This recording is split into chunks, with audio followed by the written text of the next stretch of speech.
What's up, everybody, and welcome to In Love with Horror, your destination for all things horror. And now we'll be giving you our top 10 horror films of 2023. And honestly, I feel like it's actually been a decent year for horror. Like, I feel like this list, we actually had a little bit of difficulty in like building it out, like who really deserves the top 10 spots, which I feel like is a good thing. I feel like when you get to the top 10 of the year and you actually are kind of, like having a little like back and forth about what should be up there. That means it was a good year with some decent films.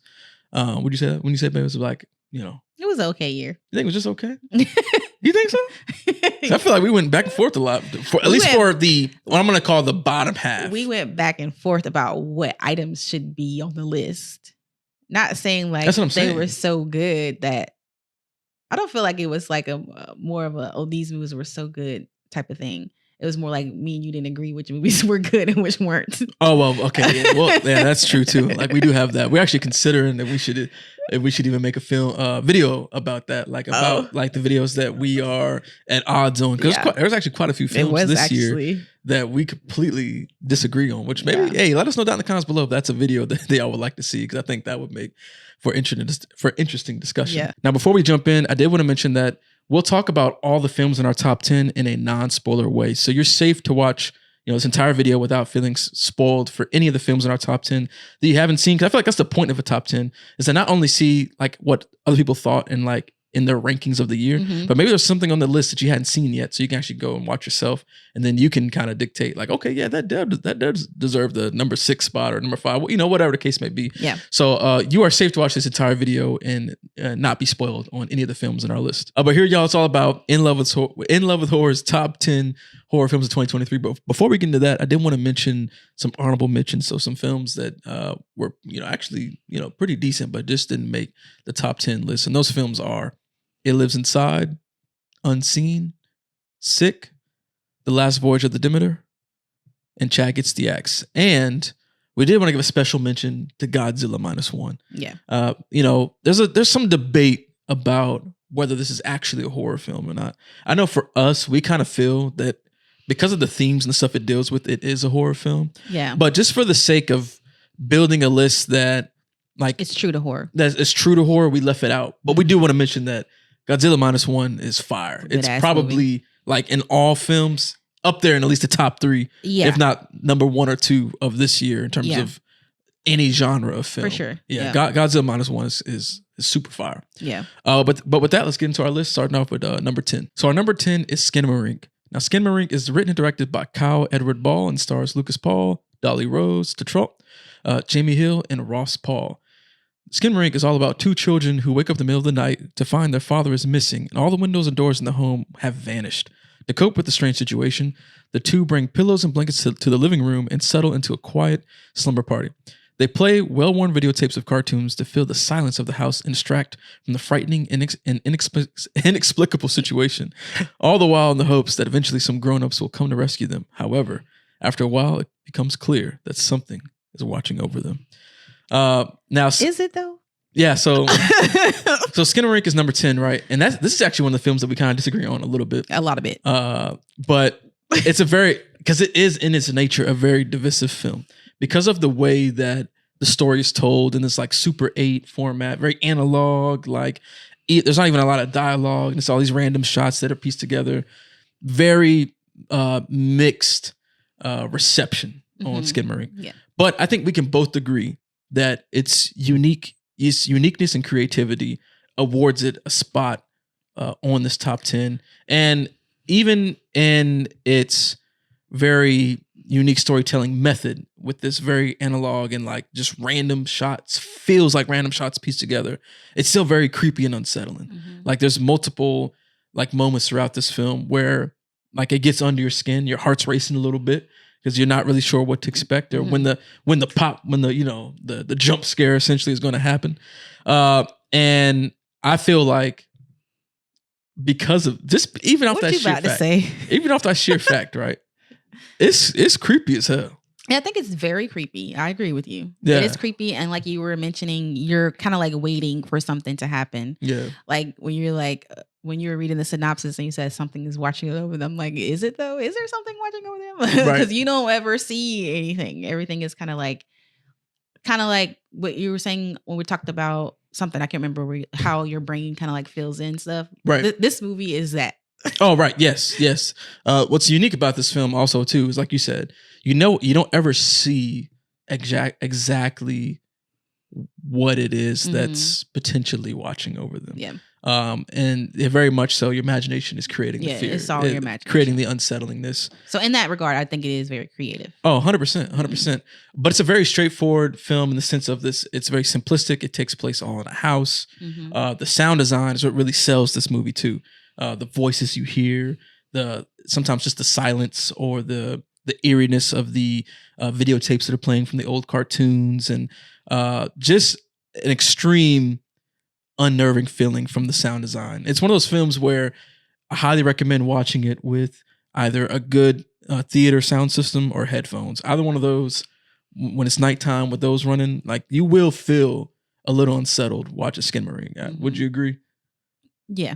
Yeah, and you can't talk because you watch it during the daytime, so like that don't even count. Wow, you know what that's I'm how we doing it now. Look, we're throwing each other under the bus. Did. So I don't think you got the full effect. You're supposed to be. Oh, that's messed up. Yeah, but I remember that. But now, to your credit, right? And I think you agree. Like it is a little. It does take some work to watch this film. It does. Yeah, because you are trying to figure out what the hell is going on for the majority. Well, all of the movie. Right. It's, there are some times where, okay, I'm going to use one of the ones that is not going to ever be on any of our lists, which is The Outwaters. Right. That movie takes some work to watch. It does. You don't know what's going on. Yep. Like, and so your brain is trying to piece things together. You're actively working to try to piece it together. You can't sit back and watch Skinamarink. Just receive it. Yeah. Yeah. It's not like a movie you watch to just chill. Yeah, you're right. That's true.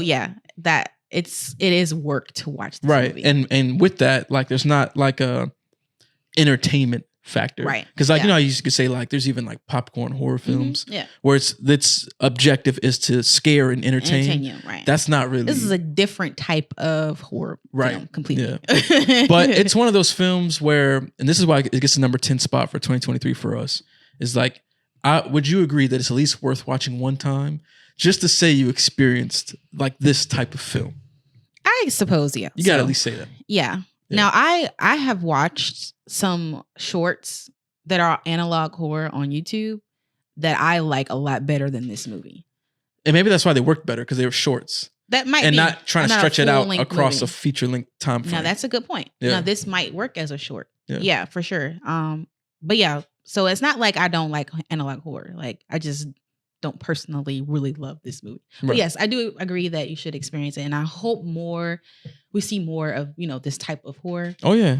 Done a little bit better. Because I think there's a lot of potential in this genre, in this analog type of horror in a feature-length format. Yeah. And I think that this is just the start of this genre. I think, like you said, people can really hone it in as they continue to, build the creativeness and kind of master the storytelling aspect of it and really figure out how to mold this genre into something awesome. But Skinamarink, I think, is an awesome start. And it's a very unique experience. It's at least worth checking out once. So that's our number 10, y'all, Skinamarink. All right. Number 9 is Hell House LLC Origins, The Carmichael Manor.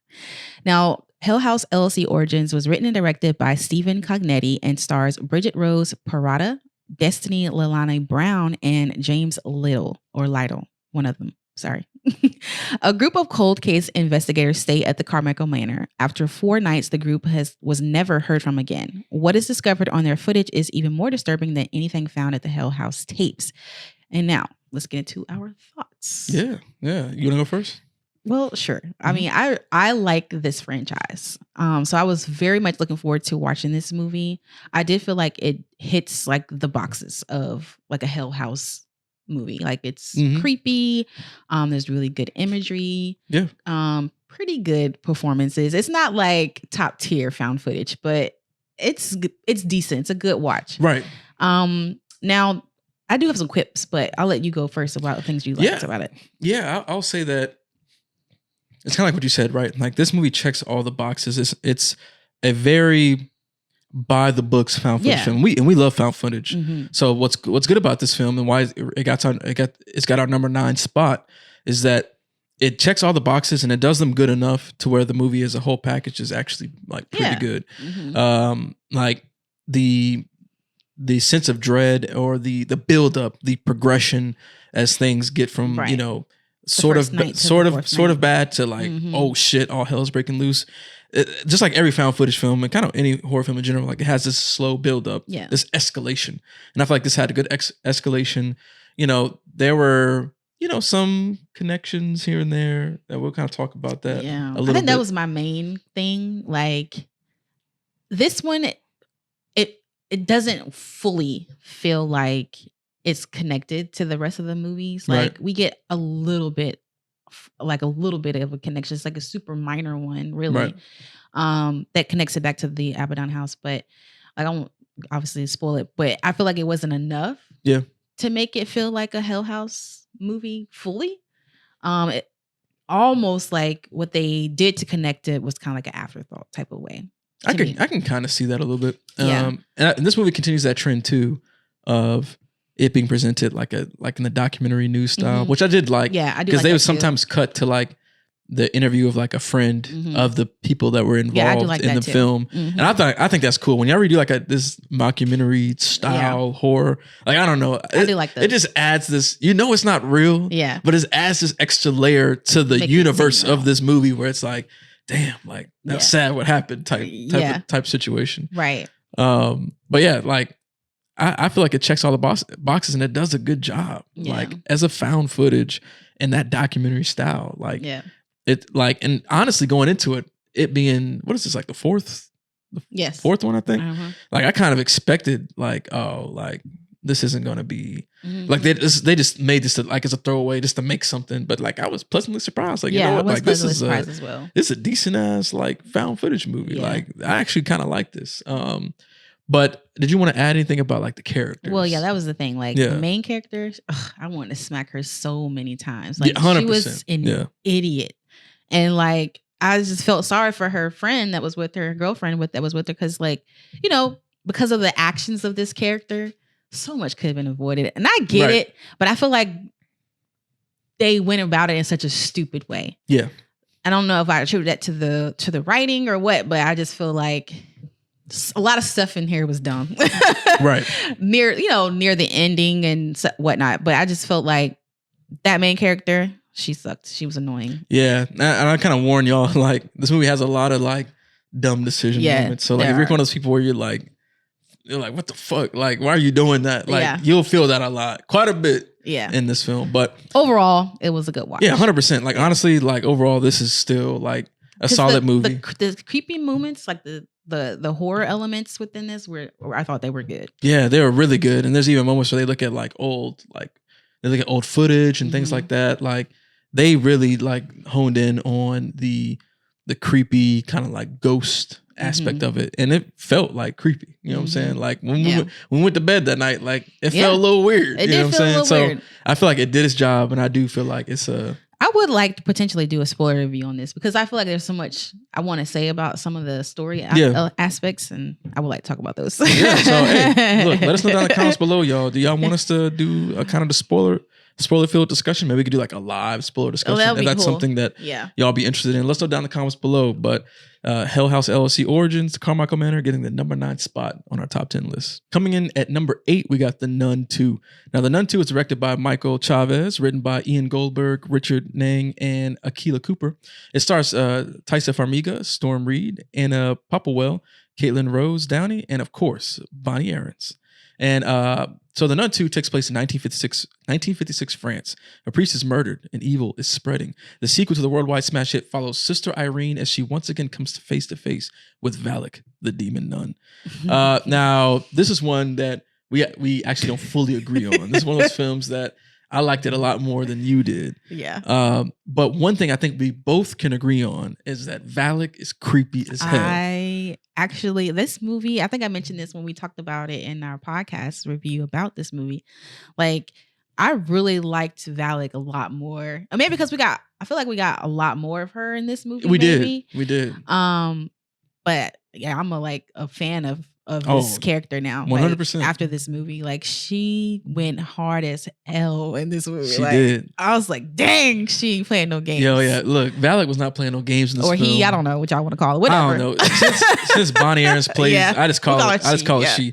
But look, Valak went ham in this movie, y'all. Like, it was super creepy. It was way better than the first Nun. Well, yeah. 100 times better than the first Nun film. And there's a lot of great creepy moments where Valak was just being creepy, lurking around corners with the glowing eyes. Mm-hmm. You know, there's a lot more killing in this film. And there's an actual objective. Like, Valak is working towards something, and there's some lore that's added to it. Mm-hmm. There's some beautiful imagery in this film that I really liked. And then, of course, and I raved about it when we did our podcast review, but the just most dope ass horror anime type of ending, to me, this is the most fire ending potentially because this is how anime it was in this presentation, and it was even some just crazy beautiful imagery, some great camera work. Some great sound design, that spooky, the sound design was on point. Yeah, I feel like all the films in the Conjuring universe have really good sound design. Mm-hmm. And they did not fail with the Nun 2. Yeah. But all in all, I actually really like this film. There's still some drawbacks, Storm Reed's character. I feel like she was more not really a sidekick. Yeah, didn't really have much to do. Not even almost a sidekick, more like a background character. Yeah, didn't really have much to do at all. And sometimes the dialogue was a little rough. I feel like Taissa Farmiga did a lot better in this film. Oh yeah, she was a little rough in the first Nun. Yeah. But I feel like she was better in this film. There's still some moments where it's but I feel like all in all, she did a great job, and the performances universally. Hers. You talking about hers? Well, also universally, I was about to say all performances universally were pretty decent, except for Storm Reed's. I feel like that's more because they didn't give her enough to do. Maybe so. Because I feel like we've seen her do better. I feel like she fell a little bit flat. Where did she do better at? In other films. For example? I thought Missing was pretty good. Debatable. I thought it was pretty good. It was okay. Yeah. Anyways. I don't know. But all in all, I feel like the Nun 2 is creepy. I even made a joke the other night where we was in the bed trying to find something to put on. And I passed Nun 2 while we were scrolling through movies. And you made a remark. I was like, I bet you I'll put this movie on right now. You'd be scared as hell. You can't deny that. I said Valak is really scary in this movie. Yes, for sure. I just think you said them giving them something to do was cool, but I don't know. It sounded like they was on a quest. I don't know. It's just, I don't know. It was just a different flavor, I guess. Yeah, this movie definitely is they're on a quest type of film. Yeah, it was Valak is working towards something. What? The Quest movie. Which Quest movie? With what's the white man's name? The actor. What? I can't think. What's the topic? They were trying to find something over yonder. Like National Treasure or something? Something like that, but that's not what I'm talking about. But it seems sort of in that vein with a demon nun. Well, yeah. But I feel like that creates a lot of moments in this film to set up the scary, the kills, things like that. And some of them are very, there's a lot of gruesome kills. There's also a lot of mind fuckery where it's dang, the way Valak played off of this person's nightmares and their grief and stuff was super savage in the kind of mental way where it's damn, that's fucked up. I know. You know what I'm talking about. We're keeping it spoiler free, but Valak definitely goes full, demon in this film. Yeah, in the creep factor. I really liked her character in the kill factor. That was the strongest for me. I feel like I feel like this movie definitely is helping seal the deal on Valak being a modern horror icon. You know what I'm saying? So everyone knows who Valak is. That image of Valak is seared in everybody's brain. It's super creepy. But if you haven't seen The Nun 2 and you like the Valak character, I think that you will find some enjoyment in this film and the creepy moments that the overall horror moments that involve Valak. I thought were really good. But all that has earned The Nun 2 the number 8 spot on our list. All right, number 7 on our list is Huesera, the Bone Woman. And it was written and directed by Michelle Garza Cervera. Now, the synopsis is: Valeria's joy at becoming a first-time mother is quickly taken away when she's cursed by a sinister entity. As danger closes in, she's forced deeper into a chilling world of dark magic that threatens to consume her. Mm-hmm. Now, this was one we watched after we made our list, right? Oh, right. Yeah. And we were like hearing about this movie. So we're like, well, let's just watch this one and see if we think it's worthy of putting on our list. And I'm glad we decided to actually watch it. We both really enjoyed this movie. Oh, yeah. This is a good one. I'm not sure where this is set at. Do you remember? I'm pretty sure it's Mexico. Mexico. Sure. Well, I'm not sure exactly. I feel like it is somewhere else. But if it's Mexico, that's fine too. But this was like super well done. Like, absolutely. It hits that authenticity of the like Mexican culture and different beliefs. It brings in like witchcraft and dark magic and all this other stuff that I honestly had never heard of until like looking it up after watching it. Right. But it was very impactful. Like there's a lot of, allegory in this movie. Obviously it comes off, it like pours off of it. Like you can understand exactly what this movie is about, but the way that the director, because she's also the writer, right? So the way she crafted the imagery to reflect what she's trying to talk about, it was just like perfection almost. Yeah. I was like, dang, like that's so crazy. Like to think that she could take these ideas, like they hit a lot on like, being true to yourself, right? Motherhood, obviously, postpartum depression, anxiety. Like there's a lot wrapped up into this piece. Oh yeah, but it comes across very fluid and pure, and like the use of colors, like everything within the piece as a whole. I thought she did a fantastic job. Oh, absolutely. The performances were really good. It's very authentic. It's in performance Spanish, but I mean, that didn't deter me from the movie at all whatsoever. Not at all. Like, but yeah, I just thought it was super creepy. Now the title talks about this bone woman. Apparently, in this Mexican culture, like there's like a woman who's known for like setting bones and bringing your body back together and all that kind of stuff. And so you hear like cracking of bones, right? And stuff. It's just so. It was creepy. very made you feel like made you like cringe inside. Like it felt very weird. Yeah, but I thought this was a really great movie. Oh, I agree 100%. Like this movie was amazing. Like you said, the allegories and the metaphors, like, and how the visual storytelling, and how you got actually like it is a very thought provoking type of film. Yeah, and it's very mature. Like I feel like we haven't seen very mature film of this nature from just all the things to deal with, from your sexual orientation, being a parent, being a mother, being a father, being a member of just like a family and having family expectations, like the changes you go through in your life as an adult, and maybe like losing sight of like who you are and your dreams. Like it deals with a lot of stuff in this movie, and it's all told in such a great way and tied into this horror and this sort of spiritual horror, and like you said, tying back into some of the folklore of the culture and things like that. Just an incredible film, like you said, and I think you mentioned it. I don't know if you did, but like beautifully shot. Like some of the shots in this film were excellent.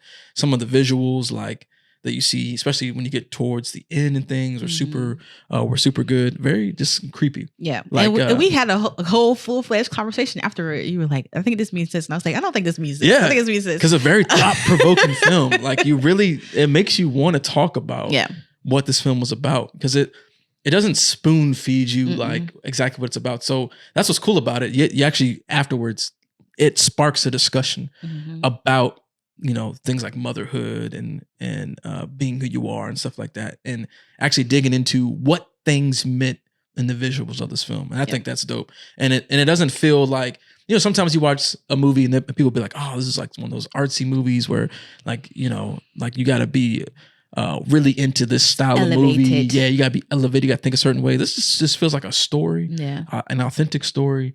That is very easily digestible and very easy to relate to, but then also for the more like highbrow type of people who like this type of films, like they can also pull something out of that too.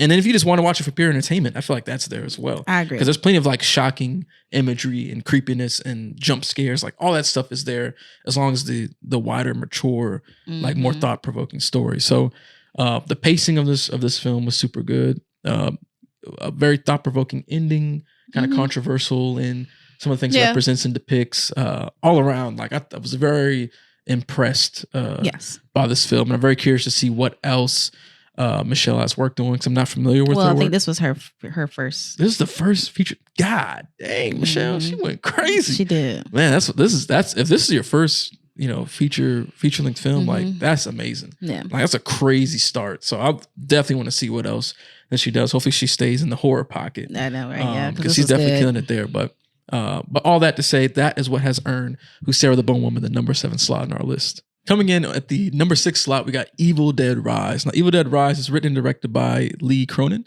It stars Alyssa Sutherland, Lily Sullivan, Morgan Davies, Gabrielle Eccles, and Neil Fisher. Evil Dead Rise is about a twisted tale of 2 estranged sisters whose reunion is cut short by the rise of flesh-possessing demons, thrusting them into a primal battle for survival as they face the most nightmarish version of family imaginable. Now, this movie was awesome. It was good.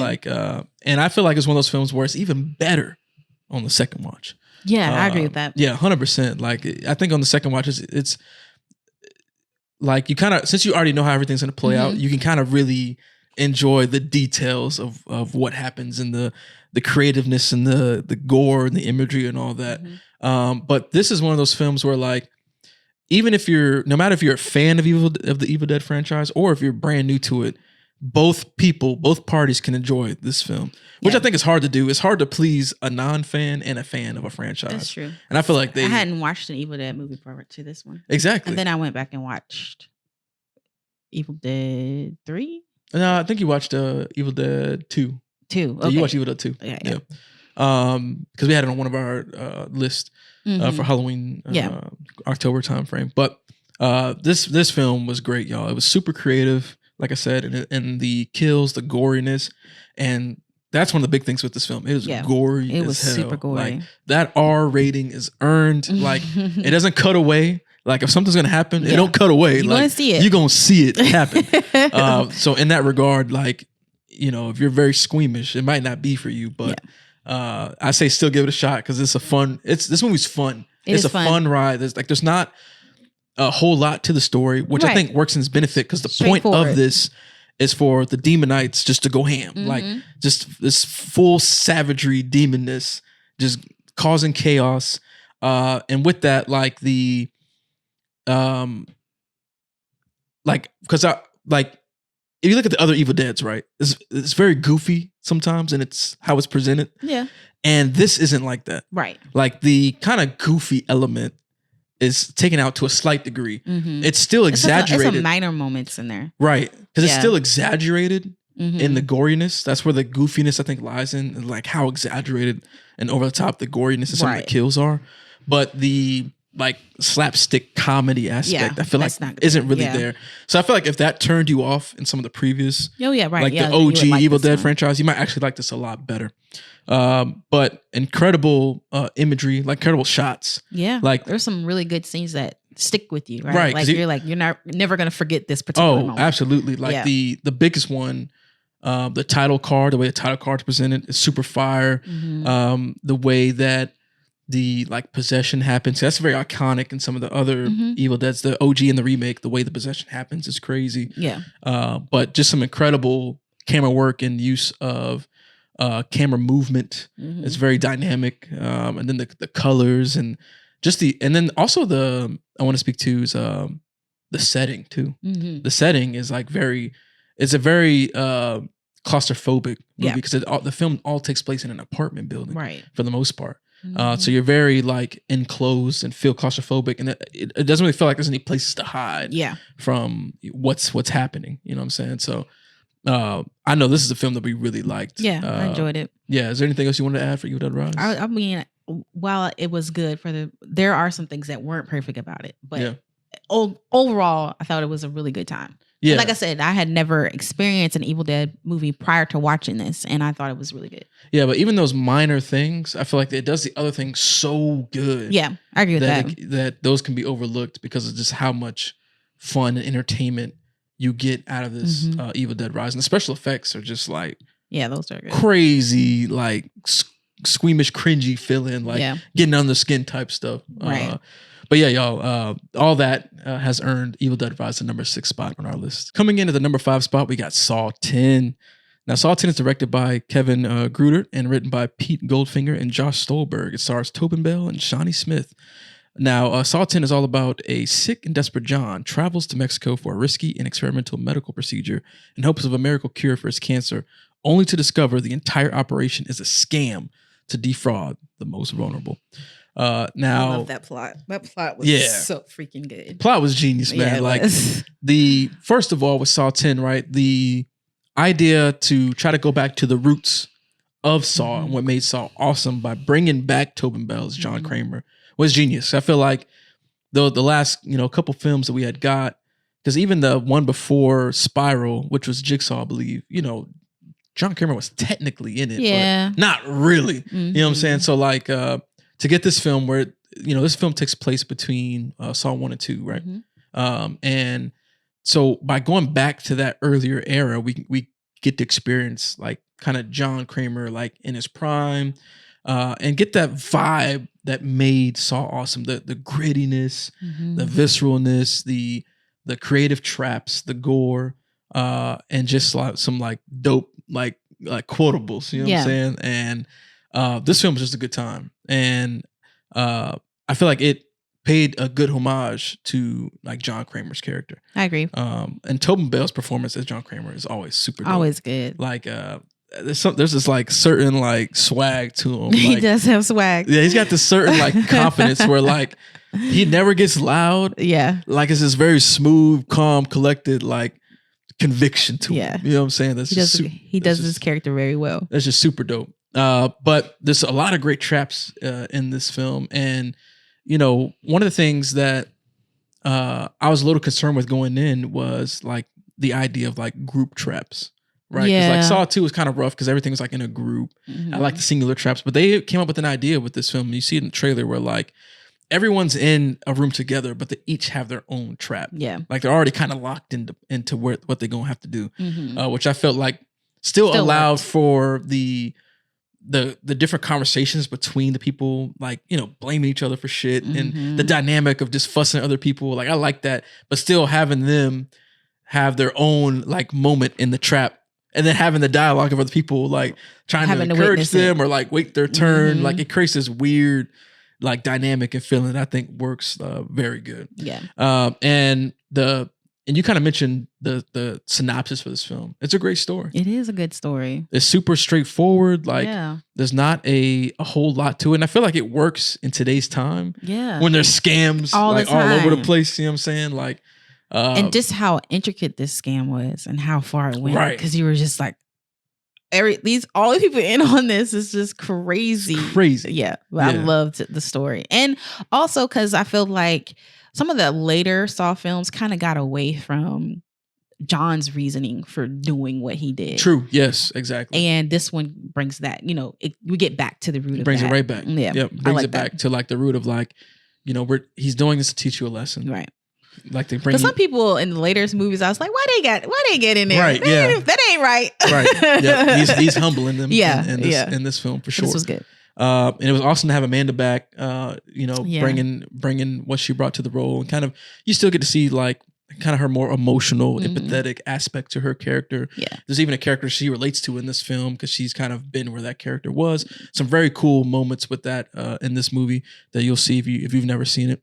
Also, the gore, the special effects was on point. I thought they were. The special effects were awesome. I had some very favorite, memorable moments. Yeah. But yeah, I think we did a spoiler review on that, so if you're interested in all that, because we do discuss like the harshness of some of these traps. It was crazy. Yeah, it was gross. It was nasty. But what made it awesome I think, harking back to the story, is because it deals with this scam and the scam happening to John. It just makes it that much more satisfying when they are in these traps. It's like, yeah, fuck them.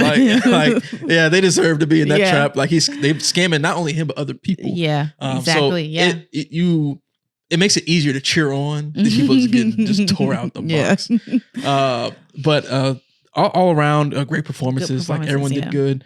You know, sometimes I feel like it's hard to play, like, you know, being scared, being in a trap, you know, and then trying to, you know, maybe flip your character to have moments where they're also angry but still scared. I feel like everyone delivered like across that capacity. And even when they're because you do get to see a little bit of the scam happening in the beginning of the film. Even in that part, I feel like everybody was acting like really good. Yeah. And we even get to see like a softer side to John too. You know, he's going through the scam, even after the scam, before he realizes it's a scam. You get to like experience this sort of softness where it almost looked like he was going to let it go, turn away. Yeah, he was. You know? Yeah. So all that to say, y'all, like, this film, Saw 10 is awesome. It was good. It definitely reinvigorated the Saw franchise for a lot of people. A lot of Saw fans were like, oh, I'm back on board with Saw. And it's coming back. And apparently it's coming back, y'all. And it's also, you know, most Saw films have a twist ending. Yeah. Right. And Saw 10 is no different. Saw 10 does have a little bit of a twist ending to it. And if you've never seen it, like, definitely check it out and go for that ride. That's very interesting. But it performed good enough. It did good enough. They're going with the Saw 11 next year.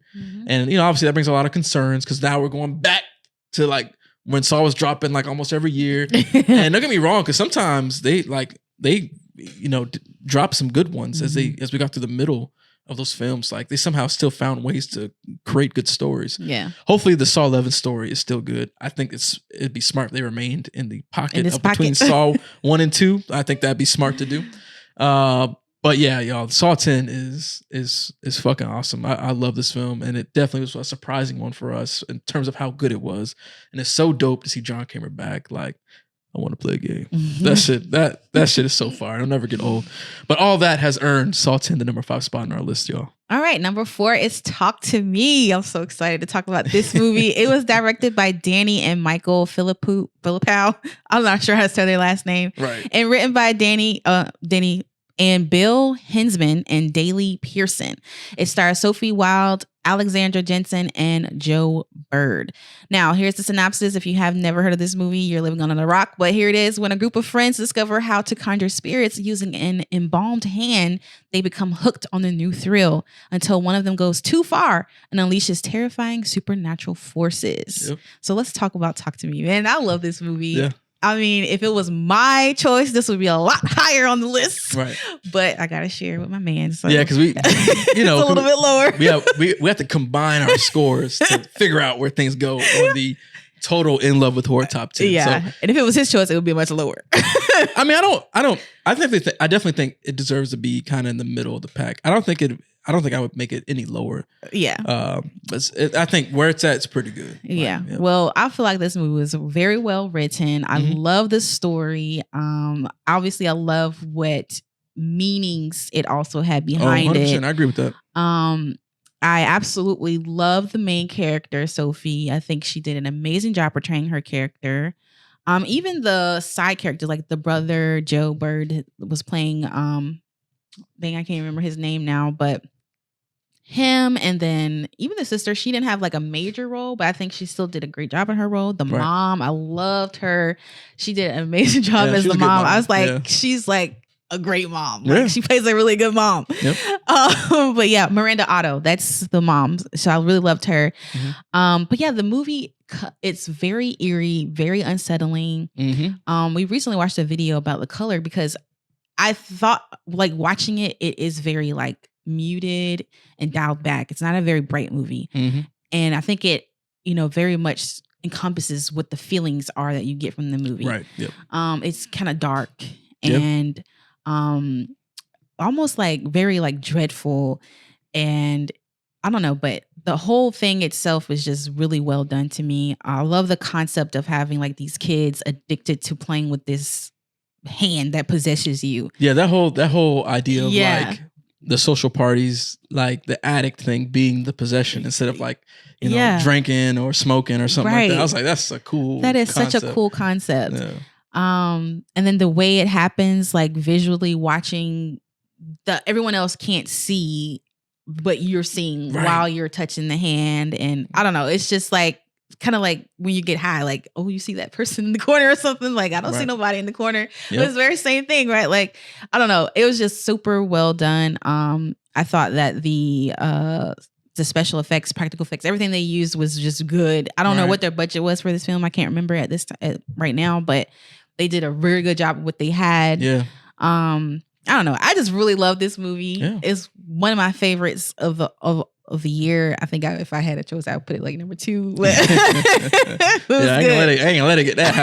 I ain't gonna let it get that high. But no, I agree with a lot of what you said. Right, the directing of this film is awesome. Yeah, they did a good job. They look. Danny and Michael did. Like that's the name, Danny Michael, right? Yeah, they did an amazing job. And actually makes me excited to see what they do next. Like I know they're doing a sequel to this, but talk to me. But I would love to see them work on some other stuff, like original stuff too, outside of this, because I think they did an excellent job. And I agree, like the eeriness, the unsettlingness, even the opening of this film is very strong and it was a strong opening, very like in your face, but it's also very intimate in the story that's telling amongst these group of friends and family. And there's a lot of like unexpectedness to it. And I just think the concept of it is dope. The whole hand idea with the possessions and not being able to see, and only the person that's like, holding the hand can see it. And it deals with like like you said, the subject matters that it deals with, like with grief and things like that. And then how that's also told visually, I think is great. And I think ultimately, like, and I think I said this before when we reviewed it back on one of our earlier podcasts, that while I love the concept, I love the idea, I love the pacing up to a point. Obviously, for me, and I always say this, like the ending kind of falters a little bit for me, but I won't deny, and while I'm comfortable with this being where it is on the list, that the overall package of this film is great. Like for it to be original and for it to be, entertaining, but also thought-provoking, and all the performances, like some of these people were like, it was their first big, movie and stuff like that. And, it's hard to act like something's there that's not even really there. Like, that all the performances were like authentic. Even the writing, the dialogue was so believable. The dialogue for me, right? Because that's usually a weak point within horror movies, is like the characters don't talk like regular people, right? For some reason. But this movie did not have that problem whatsoever. Like they had even the side small conversations were pretty genuine conversations, right? So dialogue was good. Some great overall like imagery that definitely will stick with you. There's definitely like some crazy moments. Like one sequence I can think of in particular, obviously I won't spoil it, but like that shit is going to be stuck with you. Yeah. Like for us, it was for the rest of the year since we had seen it, but like that shit is crazy. But I think overall, like they did an incredible job with this film for it to be their first feature-length film, and they come from YouTube. Yeah. That's just an amazing story. Congratulations to those and guys. The story, an incredible and inspiring story overall. So congrats to them and their team. But this is one of those like moments where it's like, okay, like y'all came up with an original idea that was executed so well. Even if, I feel a little bit different about like the pacing and the ending a little bit, that doesn't take away from the overall execution of this being like actually really solid. You know what I'm saying? I can definitely like, agree with you on that point. You know what I'm saying? And I'm just excited to see what they do next. Hopefully Talk to Me isn't like the sequel. Isn't like Talk to Me. I hope Talk to Me isn't like I hope they're able to deliver on expanding this world. I don't know if they're gonna go prequel route. Like I don't really know how they're gonna play it out, or if they're even gonna do sequel route. I don't really know, but hopefully they're able to expand it and then come up with a good story. Because it's hard to do horror sequels. It is very difficult. So I'm hoping that they're able to nail it with this one. But all that has earned Talk to Me, y'all, the number 4 spot on our list. All right, next up is number 3. We're in our top 3 movies of 2023. Best horror movies of 2023, man. This is crazy. It's top 3. It's the top 3. This is where it gets like kind of real, right? Where it's like, all right, like you already, if you're watching this video to completion, right? You've seen the other movies, and you're like, okay, there's some movies listing. What's the final 3? What's the top 3? All right, well, here we go. Number 3, Jinx. Number 3 is Scream 6. Yeah. I'm sure we are very shocked that this movie made our top 3. Oh, 100%. Yeah, I was so surprised. But yeah, go ahead and give the details. This movie was written by James Vanderbilt, Guy Busick, and Kevin Williamson, and directed by Matt Battistini Ofen and Tyler Gillette. Now I know their team. I can't remember their name right now. They have a team name. Okay. But this movie is about the four survivors of the Ghostface murders that left Woodsboro behind for a fresh start in New York City. However, they leave, but they soon find themselves in a fight for their lives when a new killer embarks on a bloody rampage. This movie surprised the hell out of us. It really did.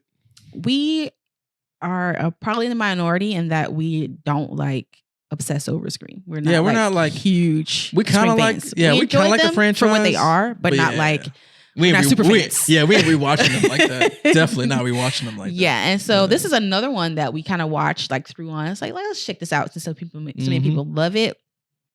Boy, did this movie hit! Yeah. This was good. This shit was good. It was so good, really good. And this makes me want to rewatch every single one just to like, watch the whole like franchise in totality, because I've watched like the earlier ones, but I don't think I've watched any of like the middle, the more recent remake ones. So yeah, I need to watch those. But this movie itself, like, it was super good. I enjoyed the performances of the people in here. I like watching the story unfold. Like, who is it? Right. Who is it this time? Like, trying to figure out who it is and then uncover, like, you're trying to pay attention to the different details of the people around our main character. It's like, is it them? But I really like that the kills in this movie were... The kills were great. They were so good. Yeah, the kills were good. They were going ham. I was like, God damn, they going ham. And then typically they do that in Scream. Where he be stabbing a lot, but I felt it felt different. This felt very aggressive. Yeah, like dang. Yeah. But yeah, so we had a really good time with this. This is like one of those popcorn movies like you talked about before. This was a popcorn horror movie, and I was like, I could watch this again. But it delivers, and it being horror entertainment, it delivers. It does a good job. Yeah, because there's a lot of like suspenseful moments in this film where like they somehow created one. There's good pacing. It's well paced. Like there's not too many slow moments. Like it's pretty fast, and like when Ghostface pops up, like it's pretty like frequent. And then the different set piece sequences they create. There's some good ones. There's some actually surprisingly creative like moments where I'm like normally I'd be like, oh, this is so dumb. But I was like, no, okay, I actually kind of like how they're playing this out. Like, this is not bad. But it created for a lot of like suspenseful moments that I actually like really liked. And sometimes I felt like, Scream always in this entire history of the franchise has tried to do this like meta thing. And sometimes it would feel like cheesy or cringy. I'm like, I kind of really like, but I feel like the meta-ness actually wasn't like overbearing in this film. Actually, it was like, I feel like they toned it down a little bit, because a lot of times like they put the meta-ness so high that it's so much in the forefront that it like takes away from it a little bit. Where you're kind of like, all right, like we get it. Like we get it. Like, okay. Like it's about horror movies. Like, but I feel like it blended well in this, like when it mixed with everything else, and it ultimately just felt like a fun horror movie. It was so much fun. Like it wasn't trying to be too extra, too thought provoking. Like it was just kind of fun. It was just continuing the story. They came up with a way to continue the story. That's one of the things they always try to. They got to figure out. Well, okay, what's the connection to Woodsboro this time? Yeah, who is it? What's the connection? Like, I won't say any other. I won't even mention like spoilers from Scream 5, just in case you are not caught up. But I thought the way they handled everything like worked really good for this film. Again, like it was super surprising, and the whodunit stuff is always fun. Like, it is. Who really is the killer? Who is the killer? Yeah, and they did it really good with this. This one was good, and I agree. The performances were all great. The kills were really good. Really like unrelenting and aggressive. And it's just a fun horror movie. It was fun. That's why it's too high for us, because we both genuinely had a good time watching this movie. And we knew it. I knew we liked it, because even when it ended, we were like, damn, that was actually really good. Like, we were shocked. So shocked. Yeah. So but overall, like the overall story in the package of the Scream franchise, you feel like it was like pretty good. I thought it was really good. Yeah. Now this is a favorite for me. Oh yeah, 100%. Yeah. Like in turn, I couldn't give you like a ranking, like overall, like within the franchise itself. Oh yeah, but I feel like this would be pretty high. Yeah, but yeah, this is good. Yeah, I feel like this would be pretty high for sure. And but all that to say, this has earned Scream 6 the top 3. That was the number 3. The number 3, y'all. We in the top 3, number 3 spot on our list. All right, y'all. We're getting down to the final 2. It's the one-on-one, the versus. What could be number 2? What could be number 1? And the number 2 for us is Thanksgiving. Now, Thanksgiving was written by Jeff Rendell and directed by Eli Roth. It stars Neil Verlack, Rick Hoffman, and Patrick Dempsey. Now, Thanksgiving is about, the synopsis reads, after a Black Friday ride ends in tragedy, a mysterious Thanksgiving-inspired killer terrorizes Plymouth, Massachusetts, the birthplace of the infamous holiday. Now, Thanksgiving, it's another film like Scream 6. Yeah. It's just a good time. It's a good time. Like, it is a fun slasher, which, with Scream 6, it was a lot of fun. And if we had to put them up against each other, I feel like Thanksgiving edges it out because, one, it's original in like the overall, because I'm saying original loosely because it pays homage to things like Scream and other slashers, but original in it's not a franchise. It's its own identity, its own thing. Yeah. A new mass killer, like for people to be on Halloween, like the Pilgrim, you know what I'm saying? Right. So in that, it kind of edges it out. But this is just like a great time. The kills were very creative and very gruesome. Yeah. And this is one of those films where, like, for a lot of people are put off by Eli Roth films because usually they're extremely gory or they're extreme in the more torture porn category. And a lot of people are just put off by that. But this one's dialed back a lot. It's not too extreme in the gore. Don't get me wrong. There's definitely some gory moments. But nowhere near close to his other stuff. Right. Nowhere near close. It's not too extreme. So you can definitely, if you're a squeamish, you could definitely still handle this film for sure. The practical effects were all excellent. An amazing intro to this film. Very strong opening. Like the opening is depicting what's in the synopsis, the Black Friday riot. So you see that experience, reminding us definitely of the Krampus intro. Yeah, it's very much like that, but a lot more extreme because that one's more family friendly. Yeah, this one is like people are getting killed and like gory shit's happening. Like, it's crazy. It's a strong opening, but this film is like, it's just a lot of fun. Like, there's never a dull moment in this film. It's so well paced. The killer shows up right when he needs to. Like, just when you are starting to get to that point where you're itching for the next piece to start moving this roller coaster forward, like, it happens and it's all creative and you don't really know who it is or things are unexpected and the kills are creative. Like, it's overall, it's a great film. The performances were decent. They were decent, yeah. Like, I wouldn't say they were great, but I feel like the performances fit the style of this film. Yeah, and they were better than I was thinking that they were going to be. Right. Oh, yeah, absolutely. These types of films can be cheesy. Yeah. And, But I thought they did pretty good. They were, because there's actually a scene, I won't tell specifically what occurs, but something very graphic and gruesome occurs. And instead of it being someone reacting to it in a screaming kind of way, they were in shock, where there was kind of like, you know what I'm saying? And that felt very real, like authentic. I was like, normally it's all screaming and craziness, but it's a very real But this reaction. Is a very more like what feels like a possible real reaction, which I thought was cool and unique to write it that way. Yeah. But I thought the dialogue was good, and you're just invested this whole movie on like, how is this going to play out? Who is it? And the killer uses like social media and to like make posts to hint at who's gonna be next and stuff like that. It's all like modern, fun, like horror slasher stuff. Yeah. But overall, like, even when we walked out of this, if you go back and look at like our out of theater reaction and our review, and I said it, I was like, I honestly can't find anything. When I walked out of this, you remember, I was all smiles. I was like, yeah, this movie was love this one. This movie was so dope. It was pure fire. Like, I couldn't believe how good it was. I was so shocked. It's just such a fun. It's a fun slasher. Yeah. Like, it's definitely in the popcorn horror slasher vein. Yeah. But it executes it so well at such a high level that it's going to be. I'm 100% sure it's going to be a film that everyone watches every Thanksgiving from now on. It's going to become, years from now, like a classic slasher. That this one is getting a sequel too, right? Yeah, so Thanksgiving's also getting a sequel. So hopefully, just like how I talked about with Talk to Me, they can figure out a way to keep the story going, expand it, keep it interesting. And like I said, horror sequels are hard. So they are. Good luck to the team on figuring it out. But this is one that's a definite must watch. Like any of our top 3 films are must-watch horror films for 2023. So top 4, go watch Talk to Me. Oh, well, okay, yeah, okay, you're right. I'm sorry. I agree. Top 4, because Talk to Me is a film that I agree, you do have to watch that film, because that's definitely one I think you should support. But all that has earned Thanksgiving the number 2 spot on our list. So off to number 1. All right, here's our number 1. We made it to number 1. We made it to number 1 all the way. All right. I think at this point, people probably guessed it, right? I don't know.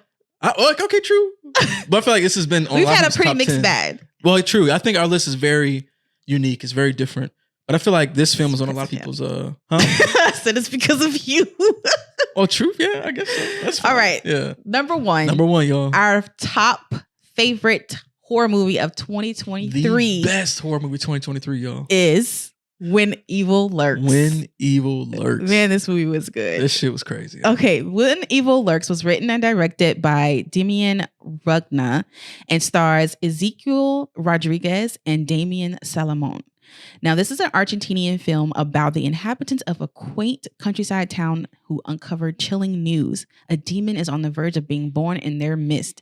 In a race against time, they attempt to flee before the malevolent force comes to life, but escaping may already be out of reach. Yep. This movie is crazy. This movie is a ride. It is a ride. It's so memorable that this movie sat with us for like days. Yeah, it did. We were still talking about like some of the crazy things that happened in this movie. And I remember you brought it up to me like, oh, I keep hearing about this movie. Yeah. Like, we gotta watch this because people were saying it's crazy. And I'm like, okay. But like that's how you get him to go like, okay, Leo, if something seems crazy, I gotta check it out. So I'm thinking like, okay, this is just gonna be, I don't really know what to expect, but I just know people are saying it's crazy. Yeah. But I was not prepared. Man, this movie was insane. It was insane. But it was also crafted very, very well. Like the creators of this movie created a world, like a whole new lore that I had never even considered. Like in the synopsis, it talks about a demon being born. Yep. Like demons are like a well-known thing in this movie. It's not like insane for you to hear about someone talking about demons. Yeah, it's part of in this movie, it's like part of the culture. I don't know how true that is to actual Argentinian culture, but in this film, that's how it's depicted. Like it's right. Like the idea like the cleaners. They have cleaners, and then they call these bodies that are used, they call those rottens. So like there's like a well-known world and lore already created within this movie, and then they have rules and things that you kind of find out while watching the movie. And like the way that the layers pull back from this movie is just like so well done. Yep. I haven't seen his other movie, but he also has another movie called Terrified. Yeah, people really like that movie too. That they really like as well. So that's something we want to definitely check out. But if you're familiar with that movie, then you'll probably like this movie too, because a lot of people said they have very like similarities. Okay. But yeah, the performances, like these two main brothers, man, they did an awesome job. Yep. Even this other side character kid that they had in there, I thought he did a good job too. Yep. Everybody, like the wives, these side characters that are only in there for 5 minutes. When they get their 5 minutes, they act the hell out of those 5 minutes. They kill it. Like it's so good. Yeah. They were acting they ass off. Like, they went crazy. They really did. Yeah. And then obviously the overall like shock factor of the things that occur in this movie, you're just like, what just happened? Yeah, but did that just happen? But what's cool about that is it actually makes sense for the world that that they've built. Like sometimes you'll see like movies that do shock stuff for the sake of doing it. Yeah. But this one actually fits like the flow of what's happening and how they're involved. Right. And man, the shocking stuff is like, you're just not even ready. Like, like I know you were freaking out. Yeah, you was going crazy. I just did not expect a lot of the things that happened, you know? And I was just like, what? Right. Yeah. Just pure shock. Yeah. Pure shock. But it wasn't to the point where it was like, because we watched movies, or AJ has showed me movies rather, where stuff gets too insane and too crazy, and I'm just like, I can't watch this. I can't watch this. Yeah. But this wasn't like that. It's kind of like there's like a ceiling.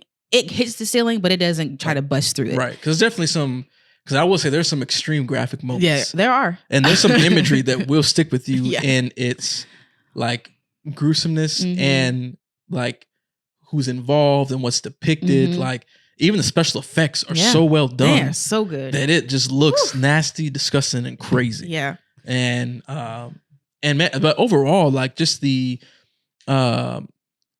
take on possession, like with the world that they've built and the lore they've built, for it to be like a possession type of film, it's so different. It's very different. It's kind of like Talk to Me in its uniqueness of like, it feels very original in its creative idea and its concepts. For at least for us, maybe there is, but we've never seen it.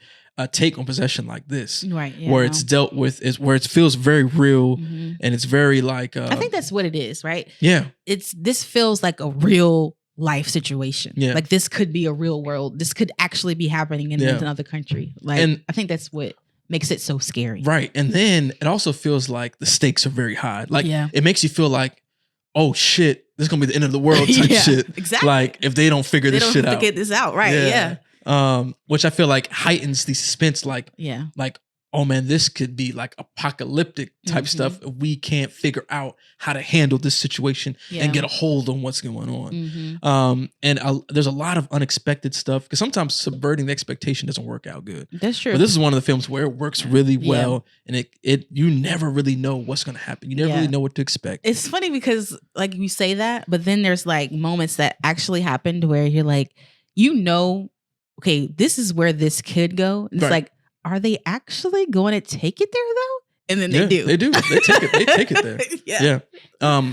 But speaking to like the world building, the way they build the world, like through characters having different conversations with people, like there's no like exposition wise. Right. Yeah. No, it feels very like natural. Like we're learning stuff as other people are learning stuff, as other people are speaking to other characters. Yeah. Like the way you receive what's happening, the way you understand the way the world's built, like you learn it through just natural conversations where it's like, oh, okay, they said this. Yep. Okay, so they got to do this. Piecing it together. Yeah. You start piecing it together, and like it's just so well done. It is. Like this is good. Yeah, it was just an excellent film. It's very impactful. It's beautiful too. Like this, the earlier parts and then the ending parts, because a lot of there's shot in the darkness. Yeah, true. But like the daytime scenes, like. There's some shots in there where it's just like, dang, they look good. Yeah, like, there are. Yeah, so the cinematography on this movie is really well done. Even some of the special effects on like certain items and things that are used that are part of the lore were really cool. Yeah. Just everything about like this film was just like, I was so impressed. It's like top tier. It's excellent. It's incredible. This is the must see film, a horror film of 2023. Like if you don't watch no other horror film, like this is the one that you have to watch because it's just so incredible. What they created here. I have no idea what the budget was or anything like that, but this is like a masterpiece. This is masterpiece level content. Like you said, people like the previous film Terrifier as well. We got to watch that one. Terrified. Sorry. I did say Terrified. Terrified. They're very close. They're very close. Yeah. But Terrified. And so like now I want to go back and watch that. And I'm very much looking forward to whatever they do next. Because this is like, I just couldn't even believe like this film. This is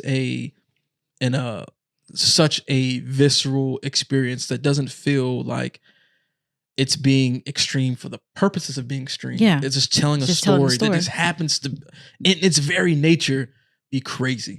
But like some of the images and I'm thinking about all these different scenes in my head. Of all these different beautiful shot that even in the moment is bad. Yeah. But just these crazy setups and camera angles and compositions and positionings and color and movement and sound and everything. Yeah. Everything is just so amazingly well done in this film. Yeah. And all that has earned y'all When Evil Lurks the #1 spot on our list. This is the best horror film of 2023, according to In Love with Horror, y'all. Our opinions. Yeah, in our opinions, 'cause, look, this is a must see, y'all. Like, and When Evil Lurks, absolutely incredible. It is a masterpiece. All right, y'all. Well, that is our top 10 best horror films of 2023. Join in the discussion down in the comments below and let us know what you think about our list and what your top 10 horror films of 2023 are. And make sure you check out on our channel our top 10 most anticipated horror films of 2024, because it could be another great year of horror for next year. I guess we'll see. But y'all, thank you so much for tuning into this one, and we'll see you on the next one. Peace.